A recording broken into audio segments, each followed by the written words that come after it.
Sir, according to me, this budget reflects the bankruptcy in the state of economy of our country. Sir, लोगों की मन में अच्छी सपना जगाने के लिए इस बजट में कुछ ऐसी बात कहा गया जो कि इकोनॉमिक सर्वे भी नहीं बताया गया। इकोनॉमिक सर्वे में 11% ग्रोथ रेट बताया गया है तो 2021-22 अर्थ वर्ष में, लेकिन बजट में उससे भी आगे, इस बजट में उससे भी आगे बढ़ गए। बजट में 14.4% का प्रोजेक्शन है। इस 14.4% के आधार पर बजट में सारे कहानियाँ सुनाया गया। तो हमको एक पुराना गीत याद आ रहा है। लता जी और मुकेश जी अलग अलग से गाए थे। मैं 2-4 लफ्ज़ बोलना चाहता हूँ उस गीत का। फिल्म का नाम था शोर और म्यूजिक डायरेक्टर थे लक्ष्मीकांत प्यारेलाल जी। जिंदगी और कुछ भी नहीं, तेरी मेरी कहानी है। तो ना तो इसमें तेरी कहानी है ना मेरी कहानी है, हम जनता का कहानी इसमें नहीं है।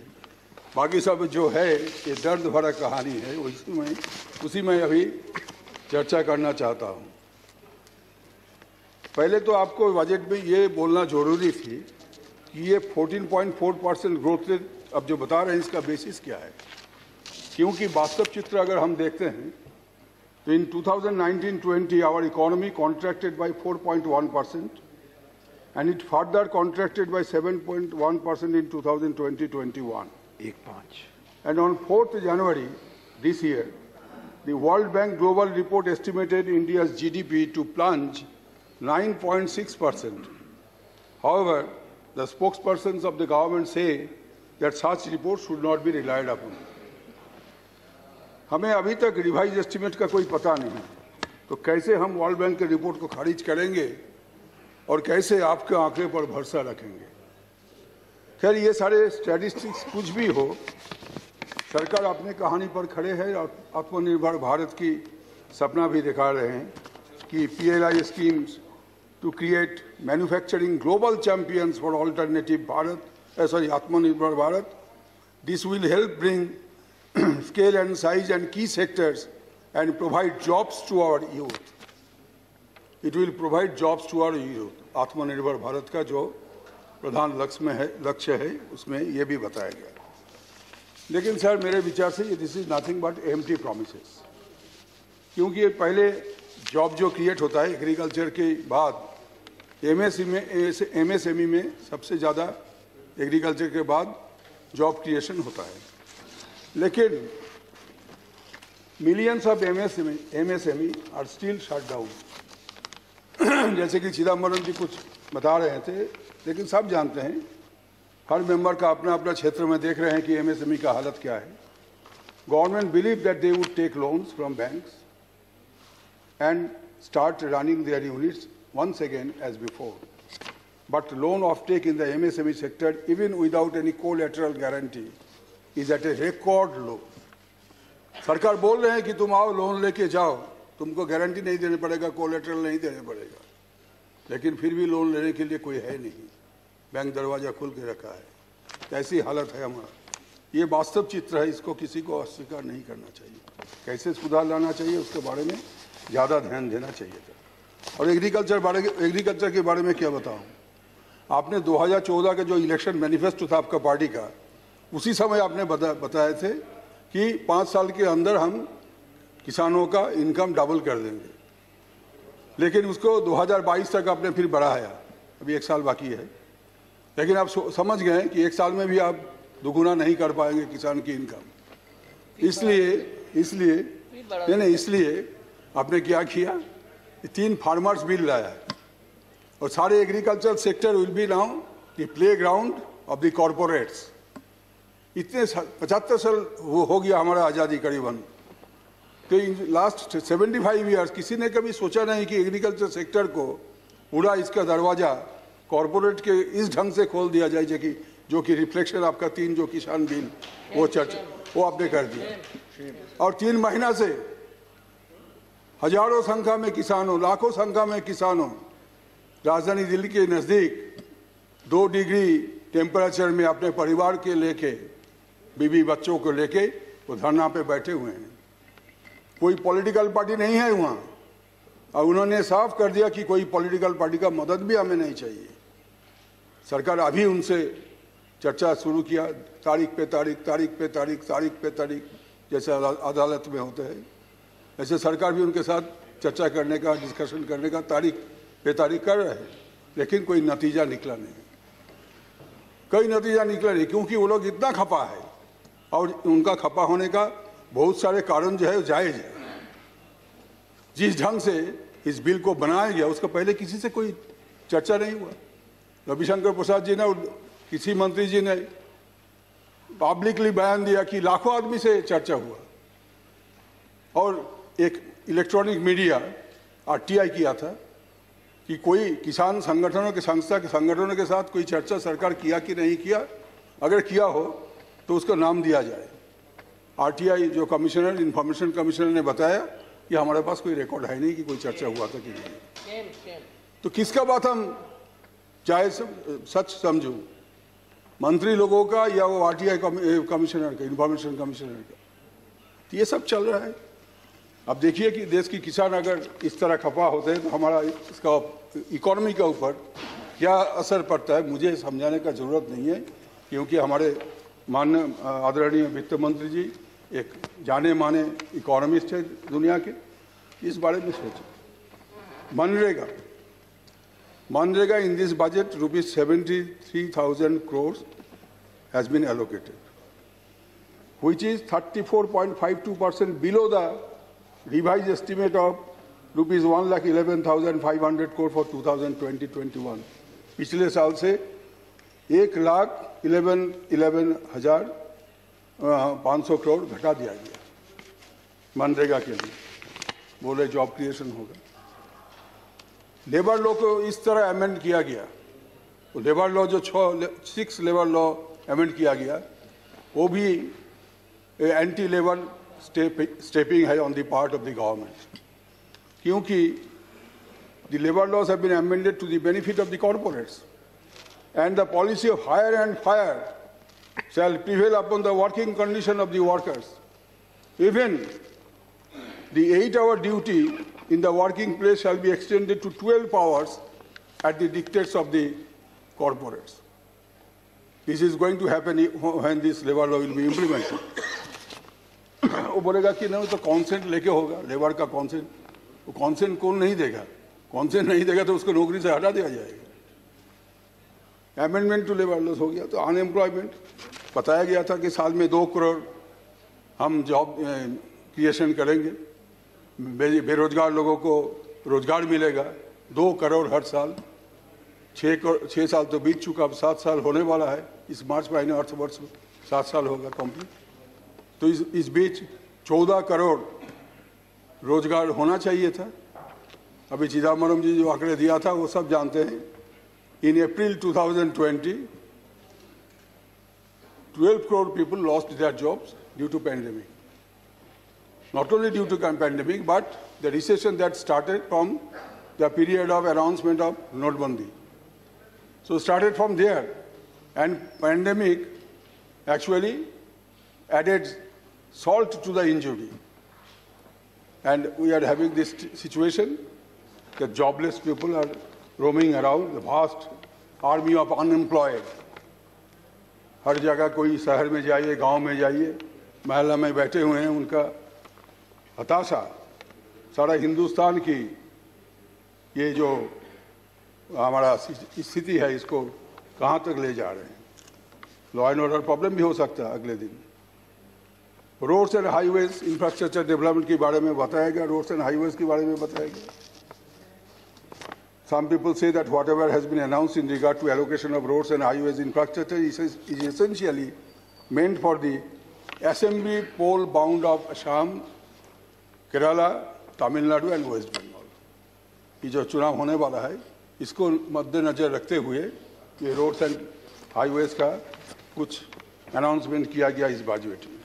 And West Bengal is as usual is the lowest allocation, the 25,000 crores for 675 kilometers of highway works. Although the central government failed to widen and maintain the national highway 31 and 34 for the past 1 decade. They could not do anything, and now they say they will spend 25,000 crore for 675 kilometer of highway. Anyway, but what Bengal government has done? Bengal government has successfully constructed 88,841 kilometer rural roads and 5,111 kilometer state highways in the past 10 years. जबकि 10 साल में सिर्फ Calcutta to Siliguri का जो highway है उसको ठीक से मेंटेन नहीं कर पाया, वाइडन नहीं कर पाया केंद्र सरकार ने। उसी 10 साल में हमारे राज्य सरकार ने 88,841 रूरल रोड बनाया और 5,111 किलोमीटर स्टेट हाईवे बनाया। और अभी चुनाव आ रहा है तो centre is offering a lollipop of 675 kilometre highway work for West Bengal. Now sir, Bengal के खिलाफ ये जो स्टेप मदरली एटीट्यूड है, हम बांग्ला में कहते हैं कि विमातृ सुलभ आचरण, यानी कि स्टेप मदरली एटीट्यूड, और ये reach large on the pages of this budget. The central government, the devolution of funds till December last year, so far West Bengal is concerned, had been rupees 10,000 crore less, and there is no reflection about this in the budget. Why there is less devolution of rupees 10,000 crore? There should be some justification. No, nothing has been murmured. Sir, पिछले साल जबकि corona pandemic में हम फंसे हुए थे, उसी समय अम्फान का तूफान आया, सब जानते हैं। उड़ीसा भी पार्टली डैमेज, वेस्ट बंगाल की एकदम बर्बादी हो गया 4 जिले में। प्रधानमंत्री जी, आदरणीय प्रधानमंत्री जी भी गए देखने के लिए, खुद देखा उन्होंने। He visited the affected aerial visit, और उस समय 1,000 करोड़ इंटरिम रिलीफ अनाउंस किया गया था, इंटरिम रिलीफ। और उसके बाद आज तक एक पैसा भी केंद्र सरकार ने दिया नहीं अम्फान रिलीफ के लिए। हालांकि जो असेसमेंट हुआ था कि वहाँ क्षति पहुँचा है 1,02,000 करोड़, है ना। 1,02,000 करोड़ का क्षति एसेस किया गया था, उनमें से अम्फान में, उनमें उसमें सिर्फ 1,000 को जो इंटरिम रिलीफ मिला था बस यही। उसके बाद एक पैसा भी अभी तक नहीं आया। No government in free India had ever shown such cruelty to any state on the issue of natural calamity. Very most unfortunate part. Sir, इसके अलावा 85,700 crore is due to West Bengal on account of GST, 100-day work, infrastructural projects and ICTC etc. इसके बारे में एक शब्द भी यहाँ पे नहीं बताया गया. Sir, at page 14, para 16, the Honorable Finance Minister has said about natural gas. The heading is natural, petroleum and natural gas. But I don't know why not a single word has been mentioned about petroleum. Not a single word. लेकिन हमारे इस सभा की एक पुराने नेता, उन्होंने एक ट्वीट किया. उन्होंने ट्वीट करके बताया और सबने देखा. सोशल साइट पे तो उसमें बहुत मजाक ले रहे हैं लोग, लेकिन ये मजाक का बात नहीं. लेकिन उन्होंने किस ढंग से बोला, मैं थोड़ा मेंशन करना चाहता हूँ. राम की भारत में पेट्रोल 93 रुपया, सीता की नेपाल में पेट्रोल 53 रुपया और रावण की लंका में पेट्रोल 51 रुपया. तो ये हकीकत है, लेकिन किस ढंग से पेश किया गया देखिए. Our neighboring countries, they are having rupees 53 or 51 for petrol price, and we are having 93 or 91, whatever. However, किसी खुशी की बात यह है, संतोष की बात यह है कि कोई रूलिंग पार्टी का लीडर ने अभी तक उस नेता का जिन्होंने ये राम रावण वाला ये कहानी सुनाया, उसको अभी तक वहाँ जाके बसने के लिए नहीं बोला. जबकि पहले किसी ने कुछ बोला था तो उसको बोला जाओ जाके पाकिस्तान में तुम बस जाओ. तभी तक उनको बोला नहीं कि तुम नेपाल में जाओ या श्रीलंका में जाओ. ये खुशी का बात है. सर, अभी बैंकों के बारे में बहुत चर्चा हुआ, बैंकों के बारे में बहुत चर्चा हुआ। 14 बैंक नेशनलाइज हुआ तो सब जानते हैं, अभी 12 है शायद। तो अभी उसको nationalise bank honourable finance minister ने जैसे उन्होंने बजट स्पीच में बताया, तो वो घटते घटते 2 नेशनलाइज बैंक में जाएगा। उन्होंने बताया नहीं 2 की 4, लेकिन जो चीफ इकोनॉमिक एडवाइजर है उन्होंने एक न्यूज़ पेपर ब्लूमबर्ग उसमें एक इंटरव्यू दिया 2 फरवरी को, बजट जिस दिन पेश हुआ पर दिन। वहाँ उन्होंने बताया कि banking will be a strategic sector where there will be 4 or less PSBs, but the rest will slowly be unwound and put into the private sector. So 12 से घट के उसको 2 बनाया जाएगा। यहाँ पे बताया गया 2 public sector banks would be privatized in the upcoming financial years। उसका बाद घटाते घटाते उसको 2 या 4 में ले जाएगा और बाकी सबको प्राइवेट सेक्टर को दे देगा, बेच देगा। ये चीफ इकोनॉमिक एडवाइजर ने बोला है, मेरा कहना नहीं है। तो अगर ये होता है, और उसके अलावा वो जो एनपीए के बारे में हम लोग चर्चा करते हैं, वहाँ वो बोलता है कि प्राइवेट एक तो बैड बैंक बनाया जाएगा। हमने ज़िंदगी में कभी सुना नहीं कि बैड बैंक क्या होता है। मैं तो इकोनॉमिस्ट नहीं हूँ, लेकिन आजकल बैड बैंक जो पैसा लेके भाग गया, सब लोग बाहर इधर उधर कर दिया, वो सारे एनपीए अकाउंट को भेज दिया जाएगा उस बैड बैंक को, और वो लोग ठीक करेगा, तय करेगा किस तरह उसको वसूल किया जाएगा, नहीं जाएगा, और वो भी जाएगा प्राइवेट के पास। सरकार का कोई नियंत्रण नहीं रहेगा, सरकार वो बैड बैंक नहीं बनाएगा, वो बैड बैंक भी प्राइवेट के हाथों में रहेगा और वो तय करेगा कि एनपीए का वसूल कैसे किया जाएगा। ये क्या हो रहा है इस देश में, मुझे कुछ समझ में नहीं आ रहा है। और वो बोला कि डीक्रिमिनलाइजेशन किया हमने कंपनी एक्ट में। क्यों इतना सारे डीक्रिमिनलाइजेशन क्यों कर रहे हैं? जो लोग हमारे आम जनता का पैसा लूटा, they are criminals and criminal action must be taken against them. Why are you going for decriminalisation all the time? What for? बताना चाहिए देश को।